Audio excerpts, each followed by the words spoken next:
내 백성아 거기서 나오라라는 그런 제목으로 여러분과 함께 은혜를 나누기를 소망합니다. 하나님이 우리를 내 백성이다 그렇게 불러주셨습니다. 하나님의 백성으로서 우리가 나아가야 할 곳, 우리가 벗어나야 할 곳은 어디인지 오늘 이런 주제로 말씀을 한번 묵상하고자 합니다. 요한계시록에서 큰 성 바벨론 하면 사도 요한 당시에는 로마 제국을 이야기하는 것입니다. 상징하는 것입니다. 자, 오늘 이렇게 11절까지 밖에 우리가 읽지 않았지만 오늘 18장 전체의 그런 메시지는 아주 명확합니다. 그 메시지가 무엇이냐 하니까 큰 성 바벨론은 반드시 하나님의 심판을 받을 것이고 무너질 것이다, 망하게 될 것이다 라는 그런 하나님의 분명한 메시지가 전달되고 있습니다. 여러분 성경 2절을 보시면 힘찬 음성으로 힘센 천사가 그렇게 선포를 하죠. 무너졌도다 무너졌도다 큰 성 바벨론이요. 바벨론은 무너진다라는 것입니다. 10절을 또 보시면 왕들이 그 바벨론 로마 제국에 붙어서 살던 그런 왕들이 뭐라고 또 소리칩니까? 화이토다 화이토다 큰 성 견고한 성 바벨론이여 한 시간에 내 심판이 이르렀다. 이 한 시간이라는 말은 순식간에 갑자기 그렇게 하나님의 심판이 이르렀다라고 이야기를 합니다.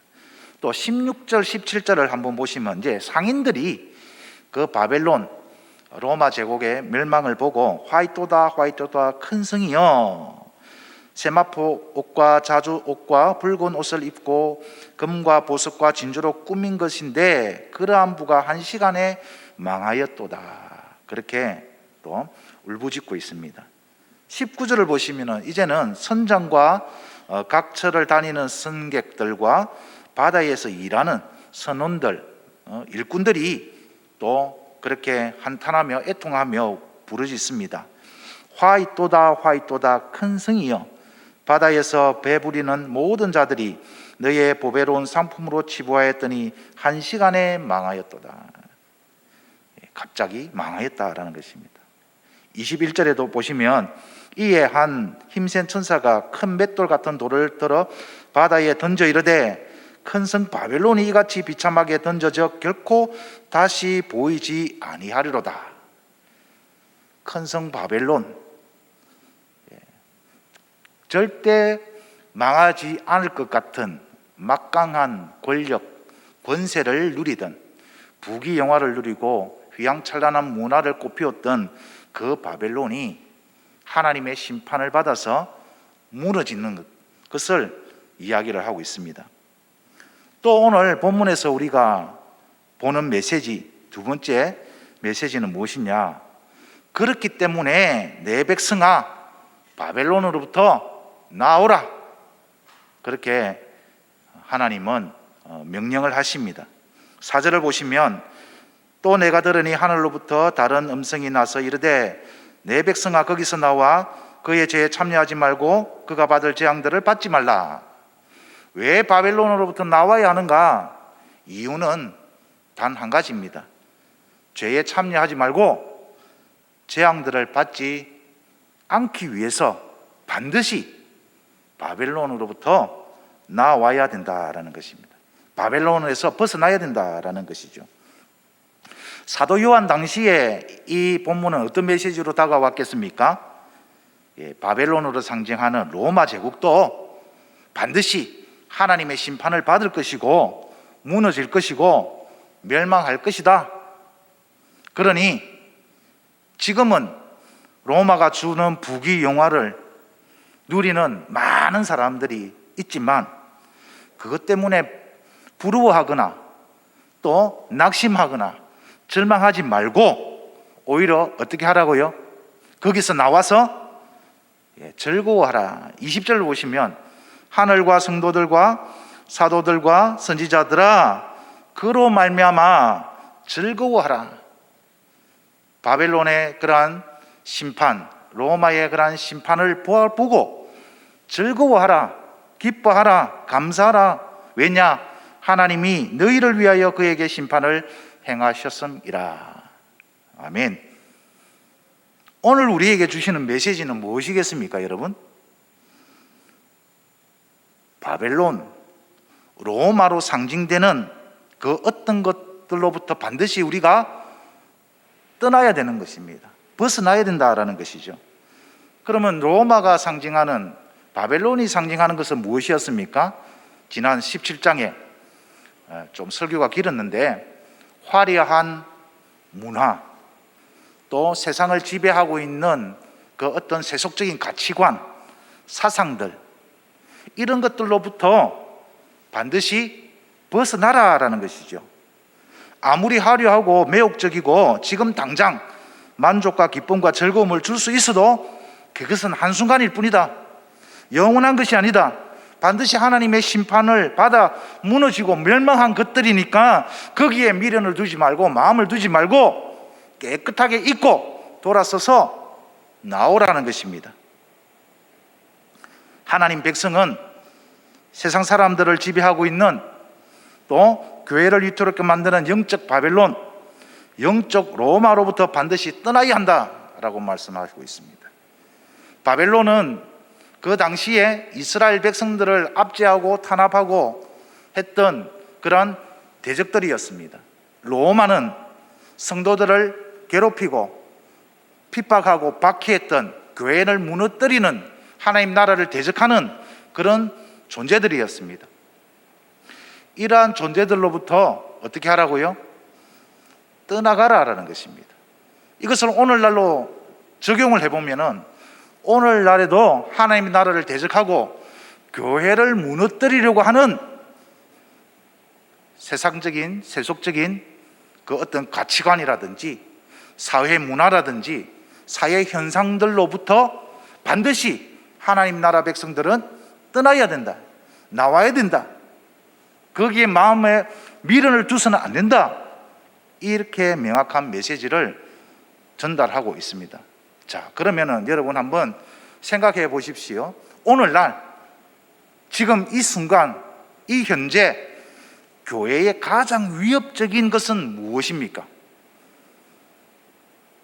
사도 요한 당시에 로마 제국처럼 핍박이 있는 것이 아닙니다. 박해도 이제는 사라졌습니다. 그렇지 않습니까? 내가 신앙을 지키기 위해서, 믿음을 지키기 위해서 목숨 걸고 내가 하나님을 섬겨야 되는 그런 시대는 아닙니다. 적어도 우리나라에서는 말입니다. 그렇다면 교회를 무너뜨리기 위해서 마귀가 계략을 세우고 또 하나님의 나라를 무너뜨리기 위해서 바벨론 같은, 로마 제국과 같은 그런 것은, 그것을 상징하는 것은 무엇인가라는 것을 우리가 살펴볼 필요가 있다라는 것입니다. 지금 교회가 위기다, 그런 말들을 참 많이 하죠. 왜 위기라고 합니까?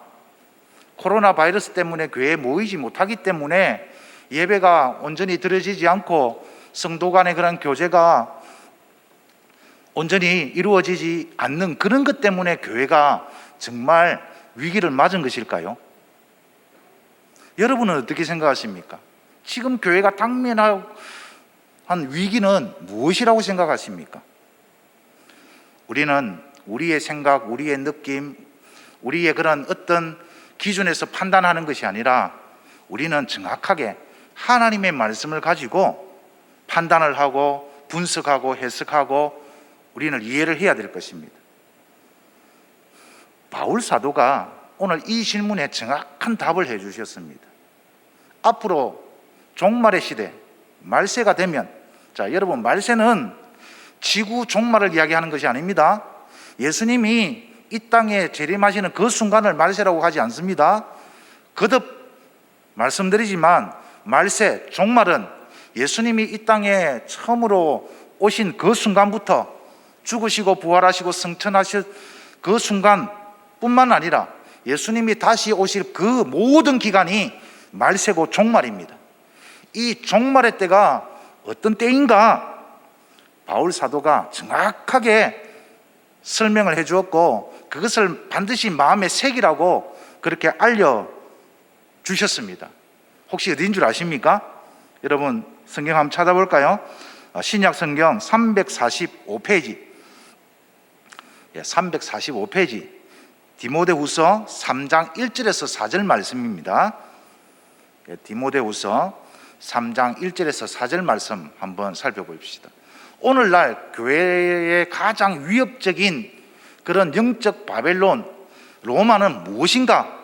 오늘 이 말씀을 통해서 우리가 꼭 마음에 새기기를 소망합니다. 자, 1절을 보시면 너는 이것을 알라 말세에 고통하는 때가 이럴 것이다. 이른다 라고 바울 사도는 디모데 목사에게 이야기합니다. 이것을 알아야 된다.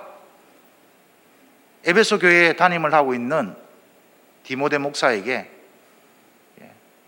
영적인 아들인 디모데 목사에게 이제 마지막 유언과도 같은 편지를 쓰면서 목회에 반드시 이것을 알고 목회에 전념하여야 된다라고 말하면서 말세에 고통하는 때가 이르게 된다라고 합니다.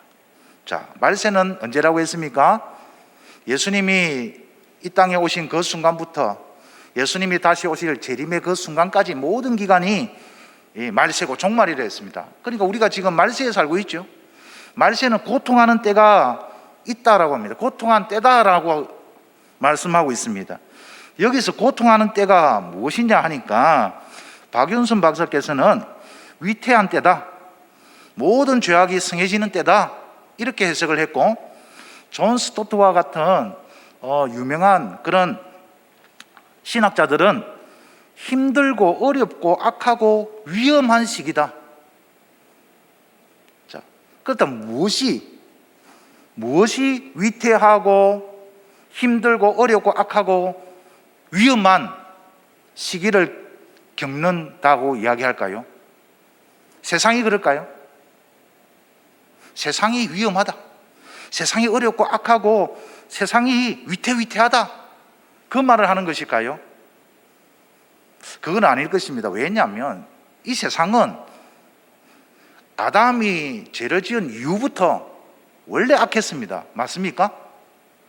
거기에는 소망도 없습니다. 하나님이 없기 때문에 소망도 없고 거기는 위기라고 할 수 없어요. 그렇지 않습니까? 그러면 무엇이 위태하고 무엇이 힘들고 어렵고 악하고 그런 위험한 시기를 맞이하게 된다는 것일까요? 다른 것이 아니고 교회겠죠. 이 종말의 때는 교회가 결코 편안하고 결코 안락하고 그런 시기가 아니라 반드시 위기를 경험하게 될 것이다. 위기를 맞이하게 될 것이다. 그러니까 준비를 해야 된다, 이 이야기를 하는 것이죠. 교회가 힘들고 교회가 어렵고 교회가 악하고 교회가 위험한 시기를 맞이할 것이다. 교회의 존립 그 자체가 위협받는 그 위기 상황이 반드시 찾아온다. 이것을 알아라. 이것을 염두에 두고 목회를 하라. 그 이야기를 하고 있는 것입니다. 그렇다면 왜 교회의 존립 자체를 위협하는 위기상이 찾아오는가? 그 이유를 2절에서 4절에 밝히고 있습니다. 한번 보실까요? 자, 2절에서 4절 쭉 한번 눈으로 보시면 사람들이 자기를 사랑하며 돈을 사랑하며, 그리고 4절에 보시면 끝 단어가 무엇입니까? 쾌락을 사랑하기를 하나님 사랑하는 것보다 더 사랑하더라, 이 말씀을 하죠. 그리고 중간에 많은 그런 표현들이 있는데, 자, 여기서 중요한 것이 무엇이냐니까 바로 사랑입니다. 사랑인데 순수가 어떻습니까? 자기를 사랑하고 돈을 사랑하며 쾌락 사랑하기를 하나님보다 더한다. 이 지금 사랑이라는 단어가 4개나 나오죠. 왜 교회가 위기의 상황을 맞이하는가라는 이유를 이렇게 밝히면서 19가지나 되는 그런 요인들이 있는데, 그 중에서 첫 번째, 두 번째 단어가 사랑과 연결되고 마지막 두 번째 끝까지가 사랑과 연결되는 단어인데, 순서를 한번 잘 보십시오. 자기를 사랑하고 돈을 사랑하고, 마지막에 쾌락을 사랑하고 하나님보다 더 사랑한다. 하나님을 사랑하지 않는 거예요. 자, 문제가 뭔 줄 알겠습니까? 사랑은 어떻게 해야 됩니까? 사랑을 결정짓는 가장 중요한 요소가 대상과 순서입니다. 성경에서 말하는 예수님의 가르침에 따르면 사랑의 대상은 누구입니까? 여러분, 10계명에서 사랑의 대상은 누구입니까? 1계명에서 4계명은 하나님 사랑, 5계명에서 10계명은 10번째 계명은 이웃 사랑이죠. 예수님은 구약의 핵심을 어떻게 말씀하셨습니까? 마음을 다하고 뜻을 다하고 힘을 다하여 목숨을 다하여 하나님을 사랑하라. 그게 첫 번째고, 두 번째는 그와 똑같이 내 이웃을 자기 몸같이 사랑하라, 그렇게 말씀하셨죠. 자, 사랑의 순서가 있습니다. 누구부터 먼저 사랑해야 됩니까? 하나님부터 사랑해야 됩니다. 그리고 이웃을 사랑해야 됩니다. 그런데 그 마지막에 자기 자신을 사랑하는 것입니다. 그런데 지금 순서가 어떻게 된 것입니까? 바뀌어 버렸죠.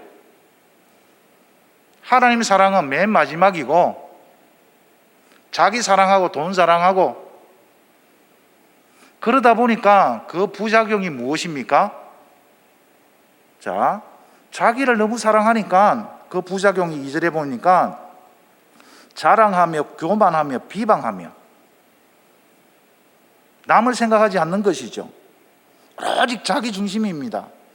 개인주의입니다. 자기를 너무 사랑하니까 돈을 사랑하게 되고 자랑하게 되고 교만하게 되고 비방하게 되는 것이죠. 그 다음 오는 부작용 결과가 무엇이냐? 가정이 깨어지는 겁니다. 부모를 거역하고, 마땅히 부모님께 감사를 해야 되는데 감사하지 않고, 거룩하지 아니하며, 여기서 거룩하지 아니하며의 진짜 의미는 우리가 하나님 앞에서 거룩한 삶을 산다라는 그런 의미보다는 앞뒤 문맥을 따지보면은 여기 이 거룩하다라는 것은 고대 헬라어의 뜻은 무엇이냐? 존경하다라는 말입니다. 부모를 존경하지 아니하며, 무정하며, 그 다음 원통함을 풀지 아니하며, 부모님과 소통하지 않는 거예요. 이것은 무엇입니까? 가정이 깨지는 거예요. 하나님과의 그 사랑이 깨지고, 적절치 못하는 그런 자기 자신의 사랑, 자기 중심적인 사랑에 치우치다 보니까 가정도 깨지고, 그 다음 항목들은 보면은 이제 가정을 뛰어넘은 좀 더 확장된 개념, 사회적인 그런 개념입니다. 보시면 모함하며 절제하지 못하며, 절제하지 못하는 건 자기 감정을 추스리지 못하는 것이죠. 사나우며, 짐승처럼 잔인한 것입니다. 선한 것을 좋아하지 아니하며, 배신하며, 조급하며, 자만하며. 결국은 이러한 것들이 모든 관계들이 깨지는 근본적인 원인이 어디에 있습니까? 사랑에 있죠. 오로지 자기만을 생각하는 자기 중심적인 사랑, 돈이 최고다 하는 물질 만능주의에 젖어 있는 그것이 또 쾌락, 인생 너무 빨리 지나가더라, 지금 즐기지 않으면 나중에 즐길 수 없다. 그래서 이제는 돈의 노예가 되어가서 오로지 뭐합니까? 즐기기 위해서, 쾌락을 위해서 살아가고 있는 이 현실. 여러분, 파이어족이라고 혹시 들어보셨습니까?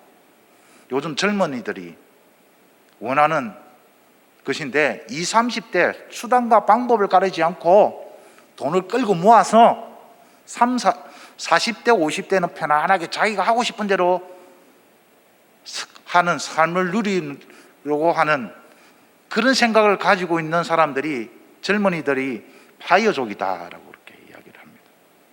요즘 영끌 많이 하잖아요, 그죠? 영혼을 끌어서라도 투자해가지고 돈을 많이 벌어 모아야 된다. 이것이 온 세상 뿐만 아니라 이 나라 젊은이들을 지배하고 있는 영적 바벨론이고 영적 로마입니다. 이곳에서 내 백성들은 떠나야 한다. 그런 생각에 사로잡혀서 살아서는 안 된다. 이 이야기를 합니다.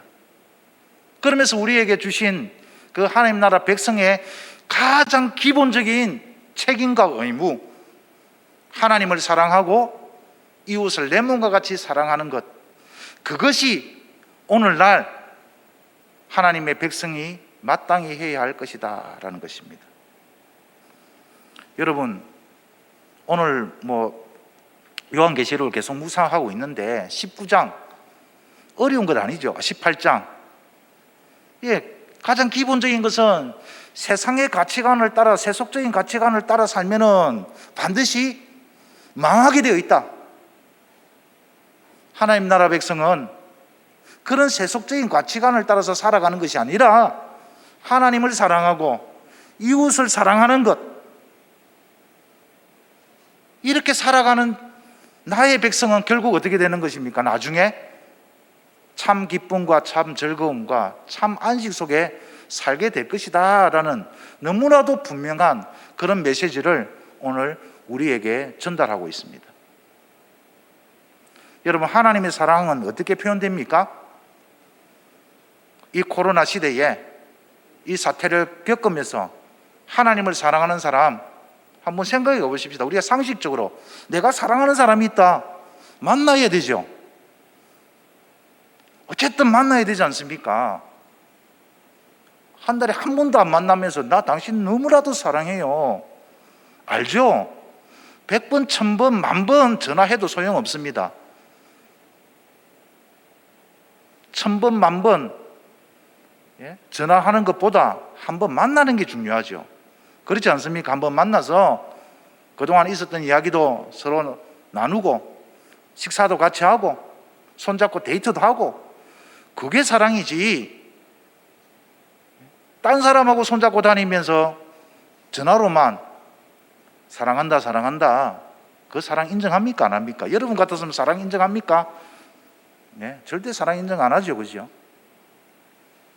하나님을 사랑하는 건 여러분 예배에서 먼저 드러납니다. 우리가 비대면 예배를 드리지만 오늘 이 자리에 나와서 예배 드리는 것과 온라인으로 예배 드리는 것 분명히 차이가 있을 것입니다.